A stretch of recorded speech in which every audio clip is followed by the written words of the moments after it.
Do you hear anything? I'm not sure, Coral. Do you want to listen? Sure. How deep has the hydrophone been deployed today? Well, it's just entering the chasm below us. It'll drop down to 20,000 feet. That's amazing. But what am I listening for? Well, Coral, there's actually a great crescendo of sound under the ocean. It is almost constant.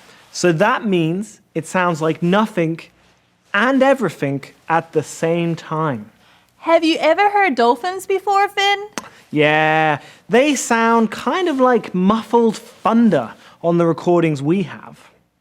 Why is it muffled? Well, the water insulates the sound. So what we hear on the surface is different from the acoustics under the sea. I'm not sure I totally understand it. That's okay. Think about when you're in a swimming pool.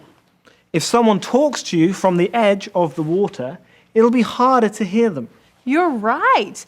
And if you're under the water, you don't hear anything at all. Exactly. Now, imagine how far away we are from the creatures in the ocean. That really is fascinating. Yes, later on, I can play you some sounds of under the ocean on a computer. We can actually tell the difference between different creatures. We can even hear earthquakes under the ocean. Wow, what did they sound like? Well, a bit like an approaching train.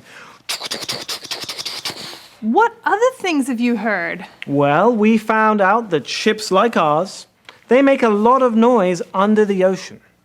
And animals under the ocean can even hear typhoons. Thanks for letting me join you on this research trip, Finn. It's my pleasure. I'm glad you're feeling better today. The fresh air has helped a lot. My stomach was churning all day yesterday. Yeah, the waves were a bit rough, but don't worry, you'll soon get your sea legs.